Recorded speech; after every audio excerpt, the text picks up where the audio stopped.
So hello everyone, yes after long time. खैर कोई ना, चलिए हम लोग इस चैप्टर को डिस्कस करते हैं, that is chemical control and integration. इस चैप्टर को आप इन शॉर्ट इंडोक्राइन सिस्टम भी कह सकते हो, बिकॉज हमें वही ही पढ़ना है इस चैप्टर के अंदर। इस चैप्टर से पहले एक और चैप्टर आता है which is neural control and coordination, जो कि आपका इससे पहले वाला चैप्टर है, जिसमें हम लोग नर्व्स न्यूरॉन्स के बारे में पढ़ते हैं। इस चैप्टर में बेसिकली हम लोग हार्मोन्स के बारे में पढ़ते हैं, ठीक है। हम एनसीईआरटी की लाइंस को रीड करेंगे और उसके बाद आपको इन्हीं लाइंस को एक्सप्लेन करेंगे, ठीक है। सबसे पहले मैं आपको बताती हूँ कि ग्लैंड्स क्या होते हैं। अभी सुनिए सिर्फ, ग्लैंड्स क्या होते हैं। ग्लैंड्स बेसिकली ऐसे कुछ स्ट्रक्चर्स होते हैं हमारे बॉडी में जो कि कुछ तरीके के सिक्रीशंस प्रोड्यूस करते हैं, ठीक है।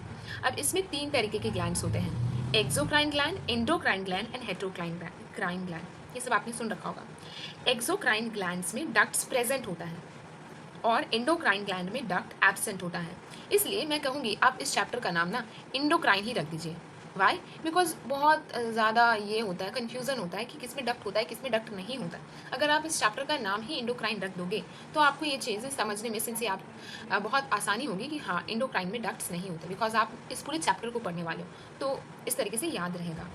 सो एक्सोक्राइन ग्लैंड में डक्ट प्रेजेंट होता है, जैसे कि salivary gland, mammary gland, sweat glands. ये बेसिकली कुछ ऐसे ग्लैंड्स होते हैं जिनके पास खुद का अपना डक्ट होता है।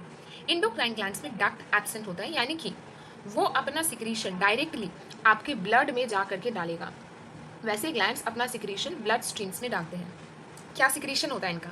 इनके सिक्रीशन जनरली हॉर्मोन्स होते हैं, ठीक है, हॉर्मोन्स होते हैं।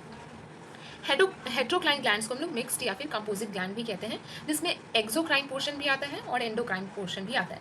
जैसे कि पैनक्रियाज हो गए, ये आपका एक हेट्रोक्राइन ग्लैंड यानी कि एक मिक्स्ड या फिर कंपोजिट ग्लैंड का एग्जाम्पल है। तो यानी कि हमें तो इस चैप्टर में ये वाले सेक्शन को पढ़ना है, तो चलिए शुरू करते हैं। You have learned that the neural system provides a point-to-point rapid coordination among the organs, and the neural system is fast but short-lived, as the nerve fibers do not innervate all the cells of the body, and the cellular function need to be continuously regulated. A special kind of coordination and integration has to be provided. एक second रुकिएगा। This function is carried out by the hormones. तो बोल रहा है ये line, जैसे कि आप जानते हैं कि न्यूरल सिस्टम जो होता है एक point two point rapid coordination provide करता है, यानी आपके ऑर्गन्स के बीच में, और ये बहुत ज़्यादा फास्ट होता है, यानी कि एक न्यूरॉन से दूसरे न्यूरॉन तक सिग्नल जाने में ज़्यादा समय नहीं लगता। It's very fast but short lived at the same time.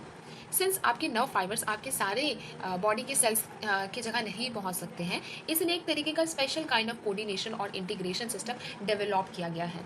ये कैरिड आउट किया जाता है आपके हॉर्मोन्स के द्वारा, ठीक है। और ये न्यूरल सिस्टम और इंडोक्राइन सिस्टम ये जॉइंटली आपके वर्क करते हैं और आपके बॉडी के फिजियोलॉजिकल फंक्शंस को क्या करते हैं, रेगुलेट करते हैं, ठीक है। सो ऑफकोर्स न्यूरल सिस्टम था, बहुत सही था, बहुत ही फास्ट था, शॉर्ट लिव था, पर ये हमारे बॉडी के बहुत सारे हिस्से में प्रेजेंट नहीं था।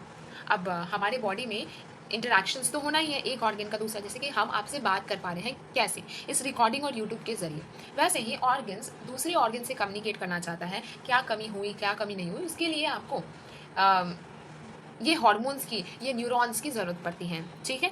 सो नर्व सेल्स आपकी बॉडी में सारी जगह पे नहीं है, तो कुछ फंक्शन इन हार्मोन्स के द्वारा भी किया जाता है।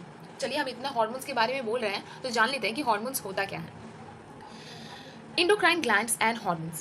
Endocrine glands lack duct and hence they are called as ductless glands. Their secretions are called hormones. तो इनके पास डक्ट नहीं होता, जिसे हम लोग डक्टलेस ग्लैंड कहते हैं, और इनके सिक्रीशंस को हम लोग क्या कहते हैं, हार्मोन्स कहते हैं। The classical definition of hormones is the chemical produced by endocrine glands and released into blood and transported to a distantly located target organ. Has a current scientific definitions as follows. तो जो classical definition है hormone का वो कुछ इस तरीके से है कि कुछ केमिकल जो कि इंडोक्राइन ग्लैंड्स प्रोड्यूस करते हैं और ब्लड स्ट्रीम्स में आपके रिलीज करते हैं, और वो different section of your body में ट्रांसपोर्ट होता है, इसको हम लोग हार्मोन्स कहते हैं। That was the classical definition, ठीक है। यहाँ पे एक करंट साइंटिफिक डेफिनेशन है जो कि बोलता है कि हार्मोन्स क्या होते हैं। हार्मोन्स आपके नॉन न्यूट्रिएंट केमिकल्स होते हैं जो कि इंटरसेल्युलर मैसेंजर की तरह एक्ट करते हैं और प्रोड्यूस होते हैं ट्रेस अमाउंट में, यानी कि बहुत बॉडी में कम प्रोड्यूस होता है। तो हार्मोन्स क्या है, आपके एक नॉन न्यूट्रिएंट केमिकल्स है, इससे आपको कोई न्यूट्रिशन नहीं मिलेगा। इंटरसेल्युलर मैसेंजर की तरह एक्ट करता है, यानी कि एक ऑर्गन को दूसरे ऑर्गन के साथ कम्युनिकेट करना है तो ये हार्मोन्स के थ्रू करेगा, और ये बहुत ही कम अमाउंट में प्रोड्यूस होते हैं आपके बॉडी में। The new definition covers a number of new molecules in addition to the hormones secreted by organized endocrine glands. ठीक है.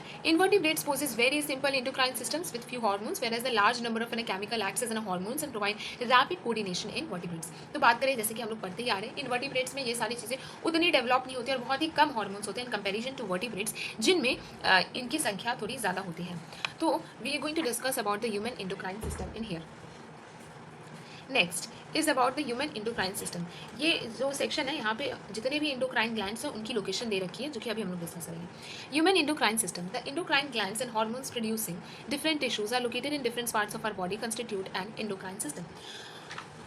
जो हमारे इंडोक्राइन ग्लैंड्स आते हैं और इंडोक्राइन ग्लैंड्स आ गए और ऐसे बहुत सारे टिश्यूज़ होते हैं या फिर सेल्स के कलेक्शंस होते हैं जो कि हार्मोन्स को सिक्रीट कहते हैं. ये हमारे बॉडी में डिफरेंट जगह पे प्रेजेंट होते हैं और इन्हीं को हम लोग इंडोक्राइन सिस्टम कहते हैं. यानी कि इंडोक्राइन ग्लैंड्स आ गए आपके और आपके ऐसे कुछ टिश्यूज़ आ गए जो कि हार्मोन्स को सिक्रीट करें. ये हमारे बॉडी के डिफरेंट रीजन में सिचुएटेड होता है. अब उन ग्लैंड्स का नाम क्या क्या है. So it includes pituitary gland, ठीक है, जो कि आप यहाँ पे देख सकते हो. पीनियल ग्लैंड यहाँ पे देख सकते हो. Thyroid gland, adrenal gland, pancreas, parathyroid, thymus, gonads. Gonads like testis in males and ovary in females.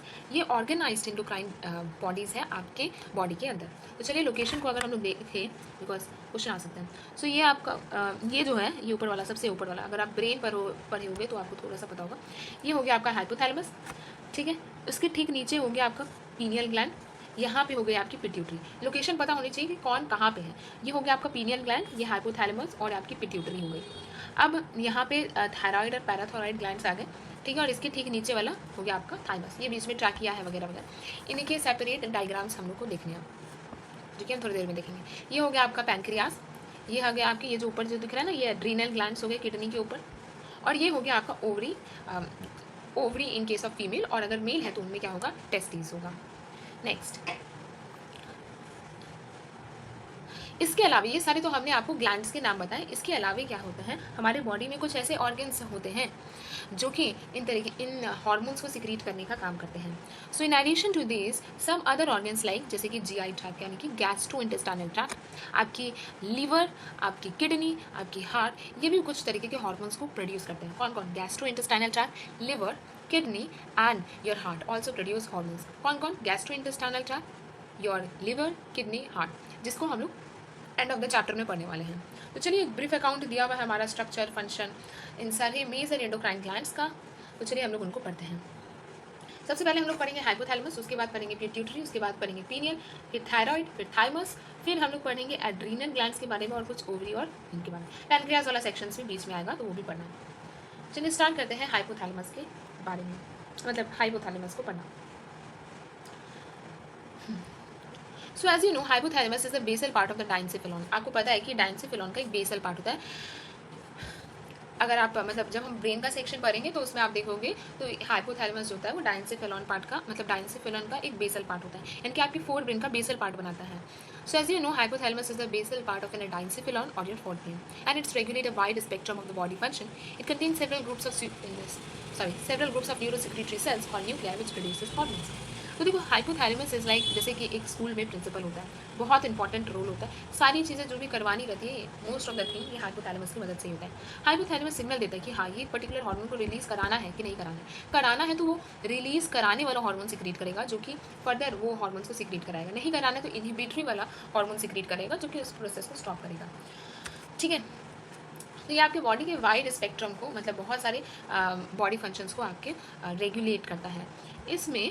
इसमें आपके कुछ ग्रुप ऑफ सेल्स होते हैं जिसको हम लोग न्यूरोसेक्रेटरी सेल्स कहते हैं, that is collection called as nuclei. इन एक्चुअली में इनका ही काम होता है आपका हार्मोन्स बनाने का.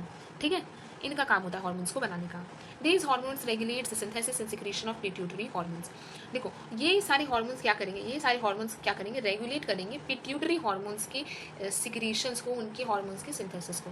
However, hormones produced by hypothalamus are of two types. जो हार्मोन्स जो कि हाइपोथैलेमस के द्वारा प्रोड्यूस करी जाती है वो दो तरीके के होते हैं. That is your releasing hormones, यानी कि जो कि पिट्यूटरी को स्टिमुलेट कराएगा, और इनहिबिटरी हार्मोन्स जो कि इनहिबिट कराएगा पिट्यूटरी हार्मोन्स के सिक्रीशंस को. तो वही बोला जा रहा है. However, the hormones produced by hypothalamus are two types. That is the releasing hormones which stimulate secretions of pituitary hormones and inhibitory hormones which inhibits the secretions of pituitary hormones.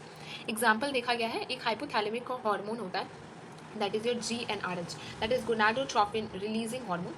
क्या नाम है? gonadotropin releasing hormone.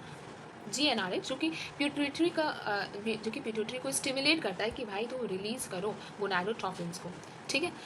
सो वही बोला जा रहा है यहाँ पे, for example, an hypothalamic hormone that is called gonadotrophin releasing hormone stimulates the pituitary synthesis and responsible for the release of the gonadotrophins. On the other hand, somatostatin from the hypothalamus inhibits the release of growth factors from the pituitary. तो दूसरे section में देखा जाए तो somatostatin जो है एक तरीके का हार्मोन है जो कि रिलीज किया जाता है हाइपोथैलेमस के द्वारा, और ये इनिबिट करता है, ये एक इनिबिटरी हार्मोन्स है, यानी कि ये जाकर के सिग्नल देगा कि भाई ग्रोथ हार्मोन को स्टॉप करो, और आपके बॉडी में बेसिकली ग्रोथ को इनिबिट करने का काम करता है. So that's it. On the other hand, somatostatin from an hypothalamus inhibits the release of growth hormone from the pituitary. These hormones originating in the hypothalamic neurons pass through the axons and are released from their nerve endings. अब ये hormones जो होते हैं ये आपके hypothalamic neurons में बन रहे होते हैं और एक्सॉन्स के थ्रू और नर्व एंडिंग्स के थ्रू रिलीज होते हैं, यानी कि एक्सॉन के थ्रू ट्रांसपोर्ट होते हैं और नर्व एंडिंग्स के थ्रू रिलीज होते हैं. These hormones reach the pituitary glands to support the circulatory system and regulate the functions of anterior pituitary. तो ये हॉर्मोन्स क्या करते हैं? ये हॉर्मोन्स रीच करते हैं आपके पिट्यूटरी ग्लैंड को with the help of an portal circulatory system और एंटीरियर, देखिए यहाँ पे एंटीरियर पिट्यूटरी, मैं पोस्टीरियर की बात नहीं कर रही हूँ, एंटीरियर पिट्यूटरी के फंक्शंस को मॉडरेट करते हैं. The posterior pituitary it is under the direct neural regulation of a hypothalamus. इसके बारे में अभी हम लोग थोड़ी देर में देखेंगे, ठीक है. तो ये आपका टोटल हाइपोथैलेमस हो गया. इसमें बेसिकली हमने दो ही हॉर्मोन्स के बारे में डिस्कशन किया, विच is your GnRH and somatostatin. कहाँ गया सोमैटोस्टैटिन, कहाँ गया? हाँ, और हमने डिस्कस किया आपके सोमैटोस्टैटिन के बारे में. बस ये दो हार्मोन्स हमने डिस्कस करे. चलिए नेक्स्ट सेक्शन हम लोग देखते हैं, विच इज़ योर पिट्यूटरी ग्लैंड्स. अब जैसे कि आप डायग्राम में देख सकते हो, ये आपका हाइपोथैलेमस है, ये आपका हाइपोथैलेमस हो गया ये पूरा सेक्शन, और किस तरीके से ये पिट्यूटरी वाले सेक्शन से आपका कनेक्टेड है, ठीक है. ये हाइपोथैलेमिक न्यूरॉन्स हो गए जो कि आपका मेन काम करते हैं आपके क्या बोलते हैं हार्मोन्स को बनाने का. अब ये हार्मोन्स जो है देखो यहाँ से रिलीज हुए और इनके नर्व एंडिंग से रिलीज हो रहे हैं यहाँ पे, और ये कहाँ पे आ रहे हैं? पोर्टल सर्कुलेशन में आ रहे हैं, यानी कि you know the portal circulation veins वगैरह के फॉर्म में ये हमारे आ रहे हैं और पहुँच कहाँ रहे हैं? आपके एंटीरियर पिट्यूटरी में. और फिर यहाँ पे एंटीरियर पिट्यूटरी को डायरेक्ट करेंगे कि आप ये चीज़ बनाओ या फिर ये चीज़ नहीं बनाओ. बट अगर आप ध्यान से देखोगे एंटीरियर पिट्यूटरी में तो ये पोर्टल सर्कुलेशन की भी ज़रूरत नहीं पड़ी है. अगर आप देखो तो इनमें ये डायरेक्ट यहाँ से यहाँ जा रहे हैं और कोई भी पोर्टल सर्कुलेशन की ज़रूरत नहीं पड़ी. इसलिए कहा जाता है कि जो पोस्टीरियर पिट्यूटरी होती है वो हाइपोथैलेमिक न्यूरॉन्स के डायरेक्ट न्यूरल कंट्रोल में होती है. हालांकि यहाँ पे आपको एक पोर्टल सर्कुलेशन की आवश्यकता पड़ रही है, बट आपको यहाँ वाले सेक्शन में नहीं पड़ रही है. खैर चलिए पिट्यूटरी ग्लैंड्स को हम लोग स्टार्ट करते हैं, that is the next section. Pituitary glands के बारे में अगर हम लोग बात करें तो पिट्यूटरी ग्लैंड सबसे पहले इसका लोकेशन पता होना चाहिए. It is located in the bony cavity called sella turcica and it is attached to the hypothalamus by an stalk. तो पिट्यूटरी ग्लैंड आपके सेला टर्सिका एक बोनी कैविटी है वहाँ पे प्रेजेंट होती है. अगर आपने लोकोमोशन वाला चैप्टर पढ़ा होगा तो आपको यहाँ पे ये चीज़ें पता होंगी, और ये अटैच होती है आपके हाइपोथैलेमस से एक स्टॉक लाइक स्ट्रक्चर की मदद से. सो लोकेशन अगर मैं बताऊँ तो pituitary gland it is located in the bony cavity. उस बोनी कैविटी को क्या कहते हैं हम लोग? सेला टर्सिका कहते हैं. क्या कहते हैं? सेला टर्सिका कहते हैं. और ये अटैच होती है हाइपोथैलेमस से with the help of an stalk like structure. अब इसको दो सेक्शन में डिवाइड किया गया है anatomically, that is your adenohypophysis, that is your anterior pituitary, and your neurohypophysis which is called as posterior pituitary. अब main काम हमारा एडिनो हाइपोफाइसिस का ही है, तो क्या है देखते हैं. Adenohypophysis consist of two major portion, that is your pars distalis and pars intermedia. Pars distalis region of an pituitary is commonly known as anterior pituitary. तो एडिनो हाइपोफाइसिस में दो पोर्शन आते हैं आपके. कौन आते हैं? पार्स डिस्टालिस आते हैं और आपके एक सेकेंड रुकिएगा, पार्स इंटरमीडिया आते हैं, ठीक है. तो ये बेसिकली एंटीरियर पिट्यूटरी में आपके आते हैं. जो मेजॉरिटी सेक्शन है हार्मोन्स रिलीज करने का वो पार्स डिस्टालिस रीजन करता है. ये दोनों ही सेक्शन कहाँ है? एंटीरियर पिट्यूटरी में है, ठीक है. The pars distalis region of pituitary commonly called as anterior pituitary, जिसको हम लोग कॉमनली एंटीरियर पिट्यूटरी कहते हैं. वो कौन से हार्मोन्स को रिलीज करता है, मतलब कौन से हार्मोन्स को प्रोड्यूस करता है? That's includes your growth hormone को रिलीज करता है, प्रोलैक्टिन को रिलीज करता है, ये that is your milk producing hormone. Thyroid stimulating hormones का सिक्रेशन कराता है, that is your TSH. Adrenocorticotrophic hormone ACTH का रिलीज कराता है, ल्यूटिनाइजिंग हार्मोन्स का रिलीज कराता है, और फॉलिकल स्टिमुलेटिंग हार्मोन्स का भी रिलीज के लिए रिस्पॉन्सिबल होता है. एक बार फिर से देखेंगे.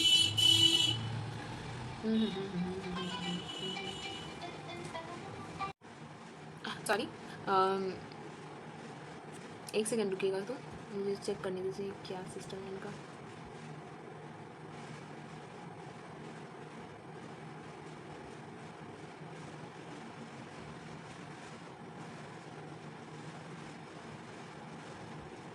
So sorry, okay.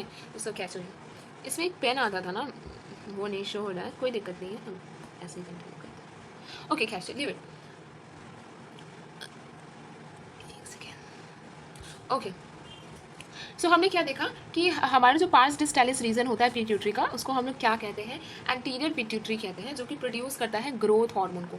और किसको बहुत सारे हार्मोन्स को प्रोड्यूस करता है, which is your growth hormone, prolactin hormone that is your PRL short में, thyroid stimulating hormone TSH, adrenocorticotrophic hormone, luteinizing hormone और फॉलिकल स्टिमुलेटिंग हार्मोन। जी हाँ, ये सारे हार्मोन्स के नाम आपको क्या होने चाहिए, याद होने चाहिए। ये सारे हार्मोन्स के आपको नाम याद होने चाहिए यहाँ पे, कि ये इतने हार्मोन्स का सिक्रेशन करता है, मतलब प्रोडक्शन करता है। The next thing is that कि जो पार्स इंटरमीडिया है ना, वो सिर्फ एक हार्मोन रिलीज करता है, which is your melanocyte stimulating hormone, that is your MSH। हालांकि जो हमारे ह्यूमंस में बात करें तो ये पार्स इंटरमीडिया जो होता है ना, ऑलमोस्ट हमारा पार्स डिस्टालिस के ही साथ मर्ज होता है। लेकिन हाँ, अगर पूछ दिया जाए तो आप कह सकते हो कि भाई जो पार्स इंटरमीडिया वाला सेक्शन है वो मेलानोसाइट स्टिमुलेटिंग हार्मोन उसको सिक्रीट करता है। अगर हम इस वाले डायग्राम में थोड़ा लोकेट करना चाहें ना, तो हम इसको कुछ इस तरीके से लोकेट कर सकते हैं कि इस वाले सेक्शन को हम लोग क्या देंगे, पार्स क्या बोलते हैं उसको, डिस्टालिस, ठीक है। और हम ये जो नीचे वाला सेक्शन देख रहे हैं उसको बोलेंगे पार्स इंटरमीडिया, और ये वाले सेक्शन को हम लोग कह सकते हैं pars nervosa, that is your posterior pituitary. क्या नीचे वाले सेक्शन को हम लोग डिस्कस करते हैं। However, in humans, the pars intermedia is almost merged with the pars distalis. Neurohypophysis, that is called pars nervosa, is also known as posterior pituitary, stores and release only two hormones, that is your oxytocin and your vasopressin, which are actually synthesized by hypothalamus and transported axonally to the neurohypophysis. अगर हम लोग बात करें आपकी posterior pituitary के बारे में, तो posterior pituitary में आप याद रखो दो नाम, that is oxytocin और vasopressin। पता है vasopressin ADH ही है, हाँ यहाँ पे नाम इसको ये बोलते हैं। खैर, ये दो तरीके के हार्मोन्स को रिलीज करता है। रिलीजिंग इज डिफरेंट, रिलीज मतलब सिर्फ चीज़ों को रिलीज करना, रिलीज ये क्लेम नहीं कर रहा है कि वो आपने बनाया है, ठीक है, प्रोडक्शन की बात नहीं करिए, रिलीज करने का काम करता है। एक्चुअली में ये बनता किसके द्वारा है, ये हाइपोथैलेमस के द्वारा ही बनता है, और ये एक्सोनली न्यूरोहाइपोफाइसिस में ट्रांसपोर्ट होते हैं। Over secretion of growth hormones stimulates abnormal growth of the body, leading to gigantism, and low secretion of GH result in stunted growth, resulting in pituitary dwarfism. अगर बहुत ज़्यादा ही ग्रोथ हार्मोन्स का secretion होने लगता है तो इससे एक एबनॉर्मली ग्रोथ होता है बॉडी का, जिसको हम लोग गिगांटिज्म कहते हैं। और अगर बहुत ही क्या कह सकते हो कि लो सिक्रीशन हो रहा है GH का, तो इससे स्टंट ग्रोथ होगी, जिसको हम लोग पिट्यूटरी डॉर्फिज्म कहते हैं। तो दो नाम हमारे सामने आया, that is your gigantism and your pituitary dwarfism. Gigantism का मतलब क्या हुआ, ओवर सिक्रीशन होना, और पिट्यूटरी डॉर्फिज्म का मतलब लो सिक्रीशन होना। Excess secretion of growth hormones in adult, especially in middle age, can result in severe disfigurement, especially of a face that is called acromegaly. अगर आपका ये जो हॉर्मोन्स है ना, क्या बोलते हैं, ग्रोथ हॉर्मोन्स का सिक्रेशन बहुत ज़्यादा बढ़ गया, बट प्यूबर्टी के बाद बढ़ा, यानी कि जब आप एडल्ट होने लगे तब अचानक से आपके बॉडी में ग्रोथ हॉर्मोन्स का सिक्रेशन बढ़ गया, तो बॉडी में अजीब सा डिसफिगरमेंट आ जाएगा, फेस बहुत बड़ा हो जाएगा, हाथ छोटे रह जाए, से फॉर एग्जांपल पैर बहुत लंबे हो जाए, तो इस तरीके से एबनॉर्मलिटी देखने को मिलेगी। उस कंडीशन को हम लोग एक्रोमेगाली कहते हैं। गिगांटिज्म में क्या हो रहा था, बचपन से ही ग्रोथ हार्मोन्स की सिक्रेशन ज़्यादा थी, इसलिए बचपन से आप बहुत ज़्यादा बड़े होते थे। But what is acromegaly is like adult में, देखो स्पेशल कहीं तो एडल्ट दिखा था, एडल्ट में ये बेसिकली देखने को मिलता है, which may lead to an serious complications and premature death if unchecked, यानी कि ऑफकोर्स आगे जाकर के कॉम्प्लिकेशंस हो सकती है, अगर आप ध्यान नहीं दोगे तो डेथ भी हो सकती है इस पर्टिकुलर कंडीशन में। क्या है, the disease is hard to diagnose in the early stage and often goes undetected for many years until changes in external features become noticeable. तो बहुत लंबे समय तक ये डिजीज़ का हमें पता नहीं चलता, जब तक हमें ऑकेजनली आंखों से देखने नहीं लगता कि हाँ अब सीवियर डिसफिगरमेंट दिख रही है बॉडी में, तो ये सारी कंडीशन हो सकती है। तो इससे पहले ये तब तक आते हुए बहुत लेट हो जाती है, इससे पहले हमें जनरली पता नहीं चलता है।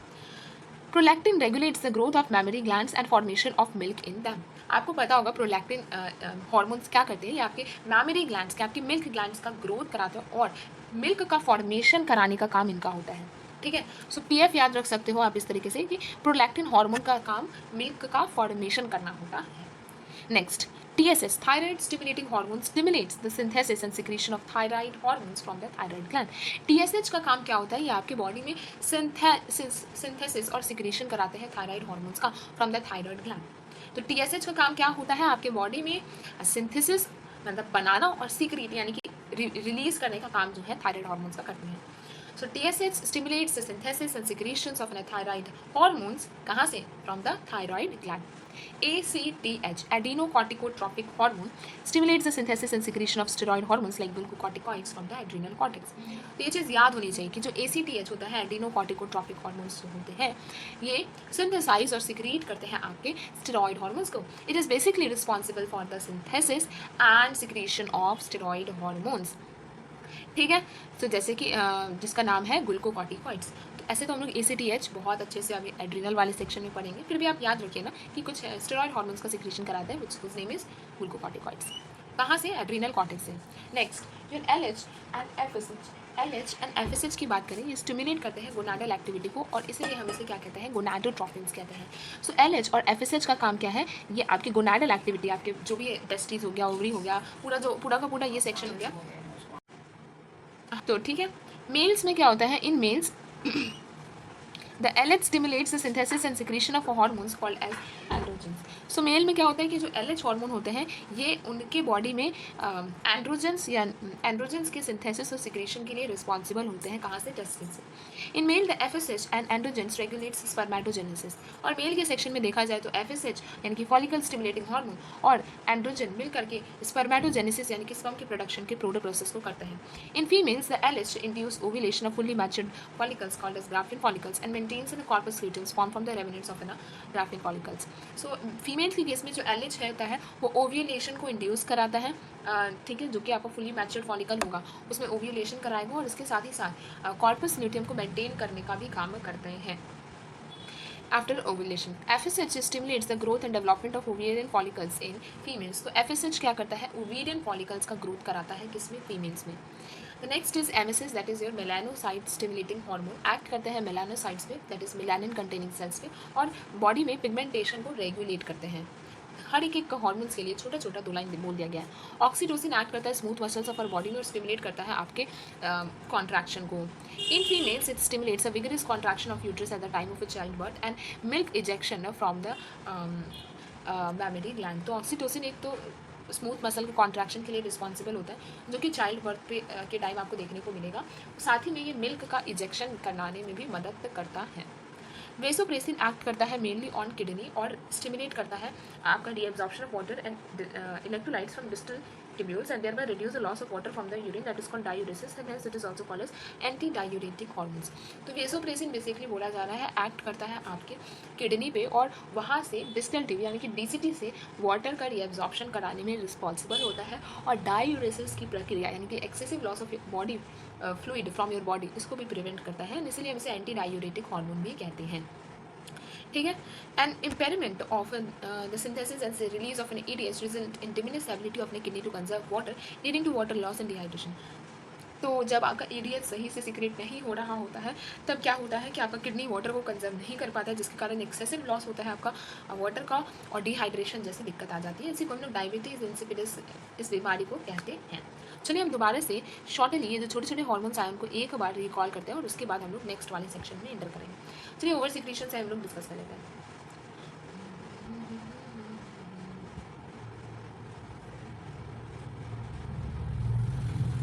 ओके.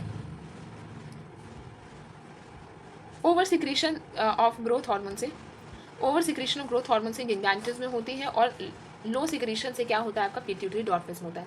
एक्रोमेगाली भी एक ओवर सिक्रेशन यानी कि excess secretion of growth hormone की ही कंडीशन है but in case of adults. ठीक है. स्पेशली मिडिल एज में ये प्रॉब्लम होती है. सीवियर डिस्फिगरमेंट होती है और डेथ भी हो सकती है अगर आपने चेक नहीं किया तो.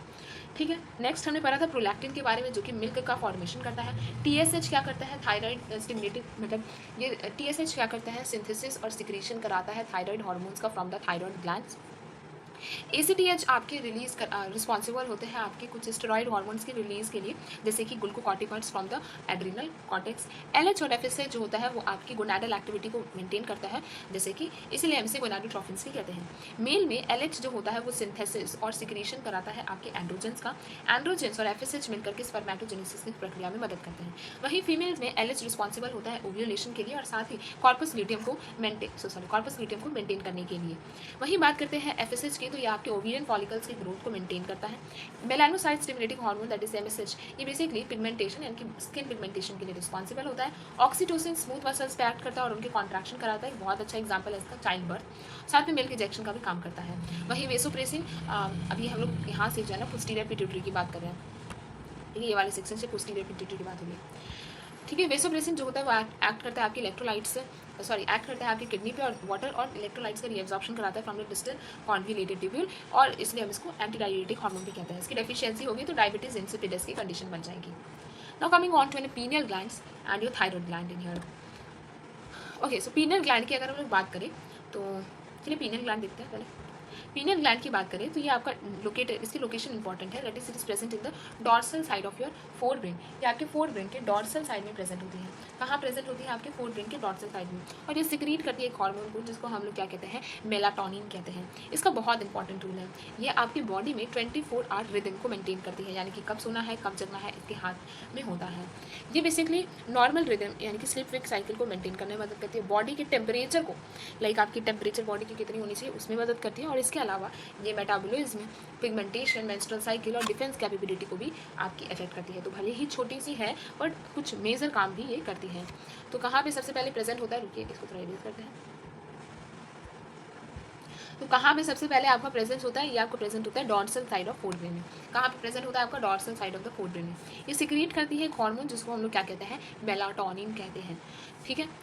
ये बहुत इंपॉर्टेंट होती है बिकॉज ये आपकी बॉडी में 24 आवर डाययूरेनल रिदम को मेंटेन करती है, that is your sleep wake cycle. Body temperature, hypothalamus जो काम करता है ना उसी तरीके से काम करती है। मेटाबॉलिज्म, पिगमेंटेशन, मेंस्ट्रुअल साइकिल और डिफेंस कैपेबिलिटी को मेंटेन करती है। The next part is about the thyroid gland, जो कि हम लोग डिस्कस करते हैं। अगर हम बात करें तो सबसे पहले इनका लोकेशन हम लोग देख लेते हैं।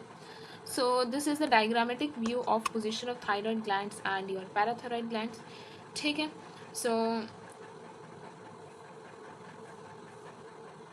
ओके, तो यहाँ पे आप थायराइड ग्लैंड्स का लोकेशन देख सकते हो। तो ये हो गया आपके थायराइड ग्लैंड जो कि आपकी बॉडी की मतलब आगे की तरफ प्रेजेंट होता है, that means at your ventral side. वहीं पैराथायराइड ग्लैंड्स आपके 4 रेड कलर के दिखाए गए हैं, वो ये है, ये आपकी बॉडी के डॉर्सल यानी कि पीछे वाले सेक्शन में प्रेजेंट होते हैं। चलिए पहले थायराइड ग्लैंड को पढ़ेंगे, which is a very important gland. हम लोग आजकल की दिनचर्या में बहुत सुनते हैं कि थायराइड बढ़ गया, सो बेसिकली हम चलिए पढ़ते हैं। The thyroid gland consist of 2 lobes which are located on either side of the trachea. तो जैसे कि आप यहाँ पे देख सकते हो कि इसमें एक तरीके के 2 lobes होते हैं जो कि आपके दोनों ही मतलब ट्रैकिया के दोनों साइड में प्रेजेंट होते हैं। Both the lobes are connected with a thin flap of connective tissue called as isthmus। तो ये lobes आपस में कनेक्टेड होते हैं with the help of thin flap of connective tissue, जिसको हम लोग isthmus कहते हैं। The thyroid glands is composed of follicles and the stromal tissue। तो जो थायराइड ग्लैंड्स होते हैं वो आपके कुछ फॉलिकल्स और क्या स्ट्रोमल टिश्यूज को कंपोज करते हैं। चलिए फिर से लाइन देखते हैं। The thyroid gland is composed of 2 lobes which are located on either side of trachea. Both the lobes are interconnected with the help of a thin flap of connective tissue which is called as isthmus. The thyroid glands is composed of follicles and the stromal tissue. Each thyroid follicle is composed of follicular cells enclosing a cavity. These follicular cells synthesize and secrete 2 hormones, which is tetraiodothyronine, that is thyroxine, that is T4, and triiodothyronine, which is your T3। ठीक है, तो अगर हम इसका छोटा सा diagram यहाँ पे बनाएं तो कुछ इस तरीके से होगा। ये हो गया आपका थायराइड ग्लैंड, थोड़ा सा हम इसको थिक कर लेते हैं। ये हो गया आपका थायराइड ग्लैंड, ऐसे ही कुछ था, ठीक है, थोड़ा सा डायग्राम अच्छा नहीं है। ये हो गया आपके थायराइड ग्लैंड्स, ठीक। थायराइड ग्लैंड का अगर हम एक छोटा सा हिस्सा यहाँ पे एक छोटा सा सेक्शन हम उठा करके यहाँ दिखाएं तो आपको देखने को मिलेंगे यहाँ पे इस तरीके के थायराइड फॉलिकल्स। ये अच्छा नहीं बनाना, एक सेकेंड रुकिए, मैं इसको और बात लेती हूँ, ठीक है। तो ये इसमें कंपोज करेगा आपका क्या, थायराइड के फॉलिकल्स को। तो उसको हम लोग बनाते हैं ग्रीन कलर से। ये हो गया आपका थायराइड के फॉलिकल्स, ठीक है। जैसे कि मैंने कहा था कि ना थायराइड फॉलिकल्स को कंसिस्ट करता है। अब इसके अलावा यहाँ पे कुछ आपको पैराफॉलिकुलर सेल्स भी देखने को मिलेंगे, इस तरीके से कुछ पैरा फॉलिकुलर सेल्स भी आपको देखने को मिलेंगे, ठीक है। ओके,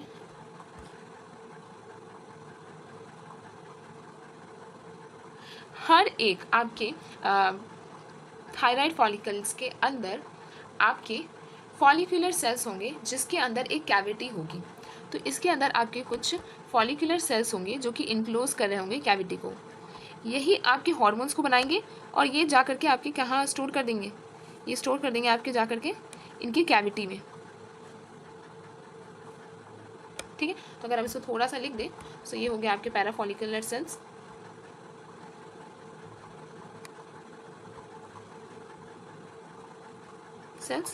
ठीक है।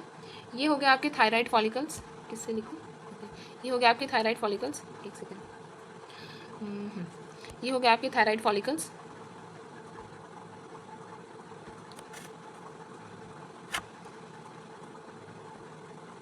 ठीक है।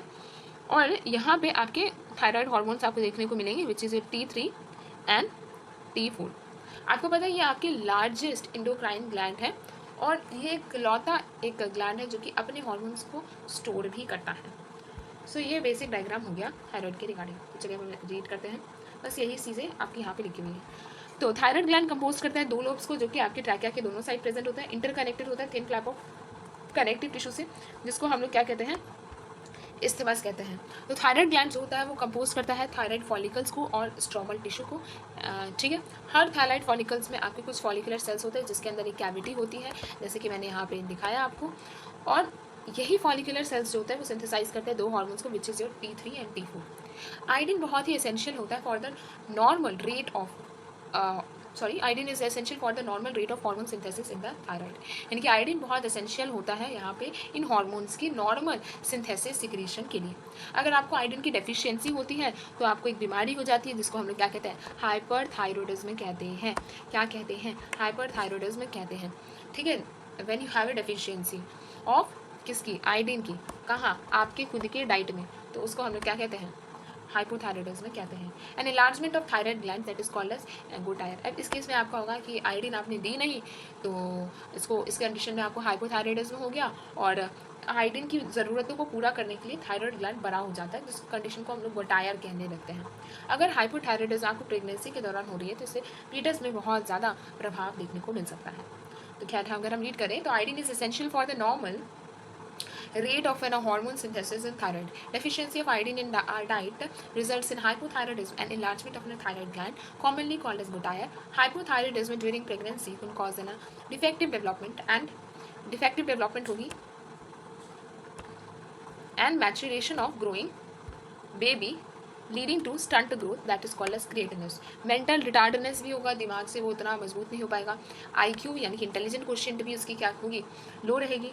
एबनॉर्मल स्किन होगा, डीप म्यूटिज्म होगा, ये सारे आपके कुछ कंडीशन हो सकते हैं, ठीक है।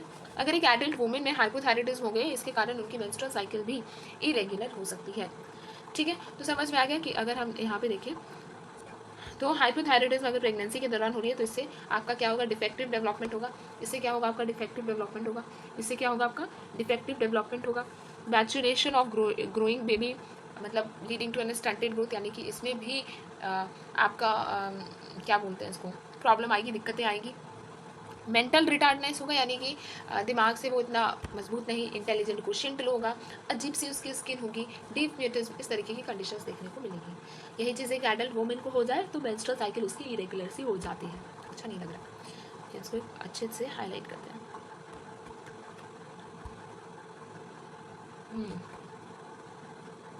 अरे यार, ठीक,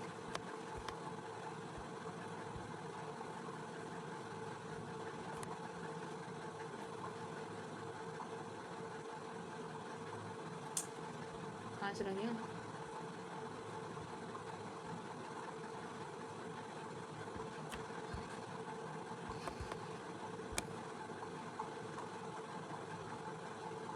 ठीक है। तो ये सारी दिक्कतें आपको देखने को मिलेंगी डीप दैट, ठीक है। ऐसे भी हमें दिख रहा है, अरे यार मेंस्ट्रुअल साइकिल भी रेगुलर हो जाएगा due to cancer of a thyroid gland और due to development of nodules, ठीक है। अगर आपके क्या बोलते हैं उसको थायराइड ग्लैंड्स में क्या होता है,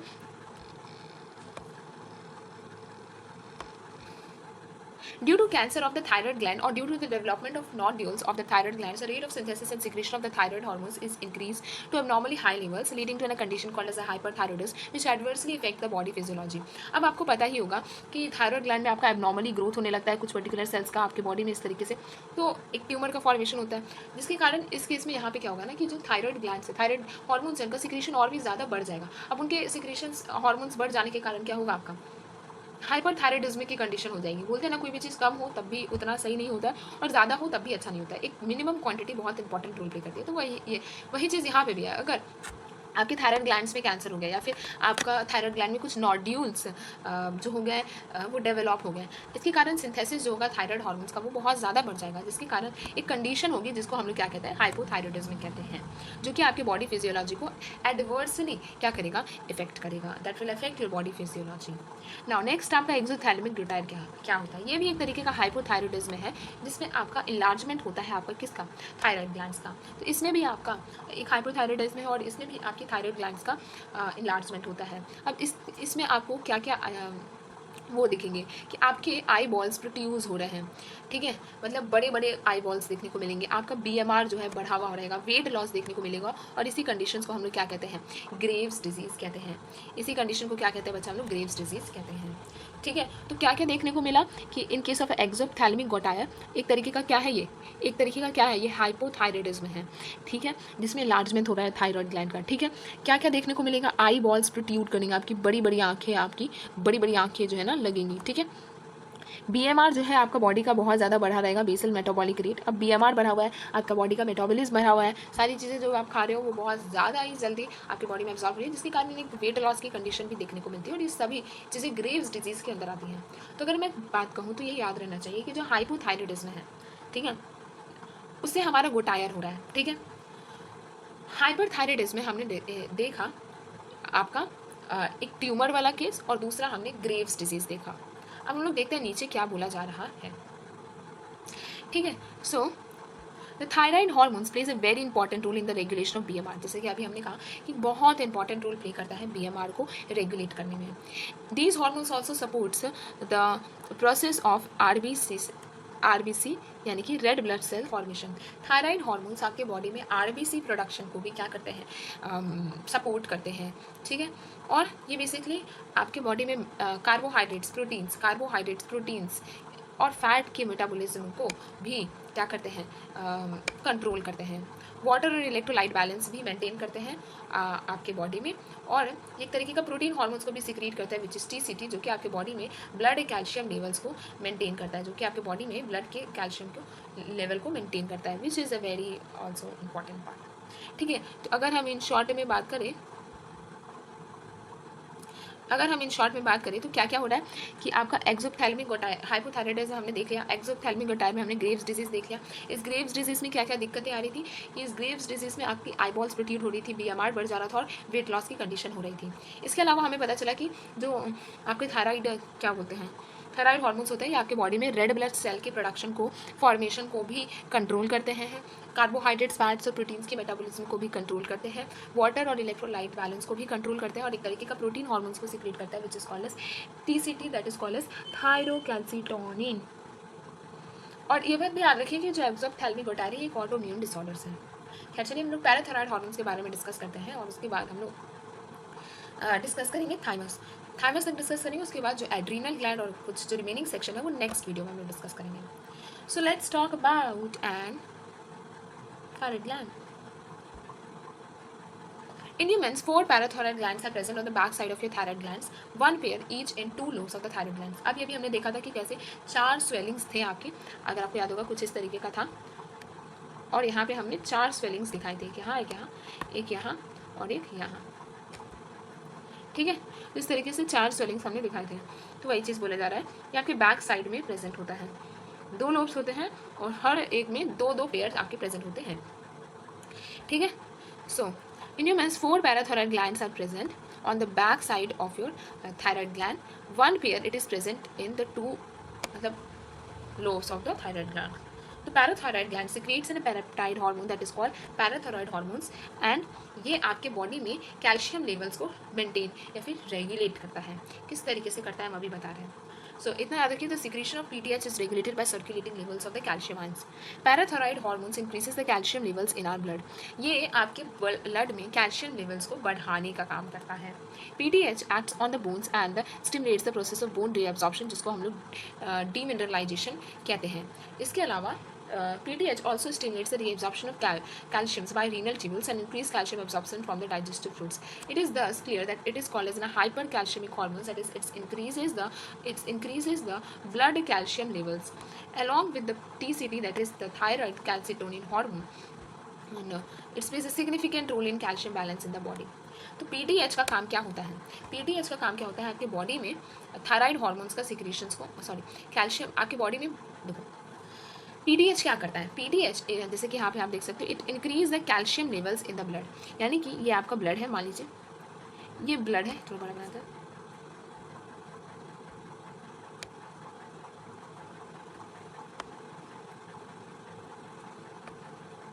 this is your blood. Blood में क्या करता है? दिस इज योर ब्लड, ठीक है। ये ब्लड में कैल्शियम आयंस की कंसंट्रेशन को बढ़ाता है। कैल्शियम आयंस की कंसंट्रेशन को ब्लड में क्या करता है? ये बढ़ाता है। कैसे बढ़ाता है? आपके बोन्स से। सो ये अगर आपका बोन्स है, मान लीजिए आपकी बोन्स हम बनाते हैं फ्लैक्स से, तो ये आपका मान लीजिए ये बोन्स है, यानी कि बोन्स से आपका क्या करेगा? कैल्शियम को उठाएगा और वो बोन्स से उठा करके आपका क्या करेगा? डाल देगा ब्लड में। So PTH acts on bones and stimulates the process of bone reabsorption, जिसको हम लोग डीमिनरलाइजेशन। आप सोचो ना, आप अपने बोन्स से कैल्शियम को हटाते जा रहे हो और ब्लड में डालो, तो यानी कि हड्डियाँ कमज़ोर होंगी अगर पीटीएच बहुत ज़्यादा बढ़ जाता है तो। इसके अलावा ये आपके रीनल ट्यूब्यूल्स में से भी कैल्शियम आयंस का सिक्रीशन कराता है, एब्जॉर्प्शन कराता है।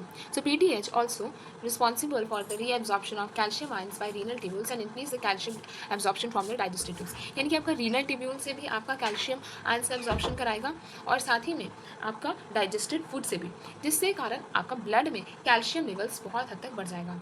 अब ब्लड में बढ़ गया है तो हमें निकालना भी तो है, यानी कि एक बैक मैकेनिज्म भी तो होनी चाहिए। तो जी हाँ है।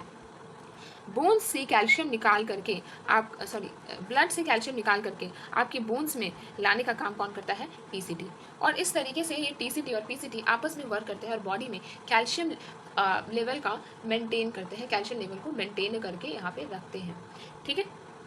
कोई दिक्कत नहीं होगा, आप देख लीजिए। अगर हम इस वाले पैराग्राफ को एक बार फिर से रीड करते हैं, the parathyroid hormones increases the calcium levels in the blood, PTH acts on bones and stimulates the reabsorption of a bone, that is called dissolution और डीमिनरलाइजेशन। पीटीएच आल्सो स्टिमुलेट्स, ठीक है, इस तरीके से मेंटेन करते हैं। Okay, the next thing is about the thymus. Thymus एक प्यारा सा छोटा सा इसमें ज़्यादा सेक्शन है, जो नेक्स्ट सेक्शन होगा हम नेक्स्ट वीडियो में डिस्कस करेंगे, ठीक है। The thymus is a lobular structure located between the lungs behind the sternum on the ventral side of your aorta. तो सबसे पहले इसका लोकेशन पता होना चाहिए कि थाइमस क्या है। एक तरीके का लोब्युलर स्ट्रक्चर है। कैसा स्ट्रक्चर है? लोब्युलर स्ट्रक्चर है, जो कि आपके lungs which is located between lungs, यानी कि लंग्स के बीच में, दो लंग्स के बीच में प्रेजेंट होता है, स्टर्नम के पीछे प्रेजेंट होता है और ऑराटा के वेंट्रल साइड में प्रेजेंट होता है। सो आप इसको याद करिएगा, इसका लोकेशन, ठीक है। So thymus is an lobular structure which is located between the lungs behind sternum and on the ventral side of an aorta, on the ventral side of aorta. The thymus plays a major role in the development of immune system. ये आपके immune system एक बहुत महत्वपूर्ण role play करता है। ये एक तरीके का हार्मोन सिक्रीट करता है विच इज थाइमोसिन, जो कि एक प्रोटीन हार्मोन है, जो कि रिस्पॉन्सिबल होता है टी लिम्फोसाइट्स के डिफ्रेंसिएशन के लिए, जो कि आपके बॉडी में सेल मीडिएटेड इम्यूनिटी को प्रोवाइड करता है। इसके अलावा ये एंटीबॉडीज़ का भी प्रोडक्शन कराता है, जो कि आपके बॉडी में ह्यूमोरल इम्यूनिटी के लिए रिस्पॉन्सिबल होता है। तो ठीक है, आप यहाँ से देख सकते हैं कि थाइमस क्या है, एक तरीके का लॉब्युलर स्ट्रक्चर है, एक तरीके का लॉब्युलर स्ट्रक्चर है, एक तरीके का लॉब्युलर स्ट्रक्चर है, जो कि आपके इस तरीके से दो लंग्स के बीच में प्रेजेंट होता है, जो कि दो लंग्स के बीच में प्रेजेंट होता है। किसके? आपके ब्रेस्ट बोन यानी कि स्टर्नम के पीछे होता है और ऑराटा यानी कि जो मेन आपका मोटा वाला जो आर्टरी है उसके आगे होता है। इसका बहुत इंपॉर्टेंट रोल होता है इम्यून सिस्टम के डेवलपमेंट में। ये हार्मोन सिक्रीट करता है एक पेप्टाइड हार्मोन, जिसको हम लोग कहते हैं थाइमोसिन, ठीक है। कन्फ्यूज नहीं होइएगा, थाइमोसिन इज डिफरेंट एंड आपका थायरॉक्सिन इज डिफरेंट। थाइमोसिन बहुत इंपॉर्टेंट रोल प्ले करता है टी लिम्फोसाइट्स के डिफ्रेंसिएशन के लिए, जो कि सेल मीडिएटेड इम्यूनिटी के लिए रिस्पॉन्सिबल होते हैं। सीटी के लिए याद रखिएगा, सेल मीडिएटेड इम्यूनिटी के लिए टी लिम्फोसाइट्स रिस्पॉन्सिबल होता है। इसके साथ ही थाइमोसिन आपका एंटीबॉडीज़ का भी प्रोडक्शन कराता है। So in addition thymosins also promote the production of antibodies, और एंटीबॉडी है तो वहाँ से वो लिंकेज तो आएगा ही, वहाँ से लिंकेज तो आएगा ही आपका ह्यूमोरल इम्यूनिटी का। ठीक है। Thymus degenerates in old individual resulted in decrease production of thymosin. Thymus जो होता है वो डिक्रीज होता है आपके पुराने मतलब ओल्ड इंडिविजुअल्स में, जैसे जैसे आप बड़े होते हो, और इसीलिए आपकी थाइमोसिन का प्रोडक्शन डिक्रीज होता है, और इसके कारण आप देखोगे कि जो ओल्ड पर्सन होते हैं उनकी इम्यूनिटी जो होती है वो वीक होती है। ठीक है। So that's all about the thymus, जो कि हमने देखा अभी। दैट्स वेरी गुड, ये बहुत सही लग रहा है मुझे। ठीक है। थाइमस का समझ में आ गया। एक तरीके का क्या है आपका लॉब्यूलर स्ट्रक्चर है, लोकेटेड होता है आपके लंग्स के बीच में, लोकेटेड होता है लंग्स के बीच में।